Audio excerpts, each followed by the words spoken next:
ঘটনার পর অনেক দেশ বুঝে গেছে ডলারে রাখা রিজার্ভ সম্পদ আসলে নিরাপদ নয়, কারণ যুক্তরাষ্ট্রের যে কোনো রাজনৈতিক সিদ্ধান্তেই একটি দেশের কেন্দ্রীয় ব্যাংকের বিপুল পরিমাণ সম্পদ মুহূর্তেই জব্দ হতে পারে।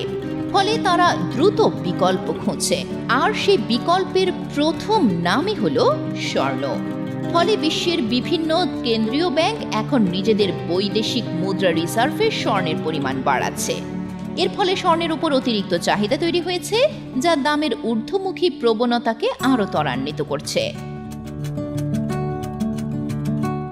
ভূ রাজনৈতিক সংঘাত এই চাহিদাকে আরও জ্বালানি দিচ্ছে। মধ্যপ্রাচ্যের যুদ্ধ, ইউক্রেন রাশিয়া সংঘাত এবং ইসরায়েল ফিলিস্তিন উত্তেজনা বিশ্বজুড়ে নিরাপত্তা ও জ্বালানি বাজারে অস্থিরতা তৈরি করছে। এই অস্থিরতা যত বাড়ছে, বিনিয়োগকারীরা ততই স্বর্ণের দিকে ঝুঁকছেন। ফলে এখন স্বর্ণ শুধুমাত্র গহনার প্রতীক নয়, এটি পরিণত হয়েছে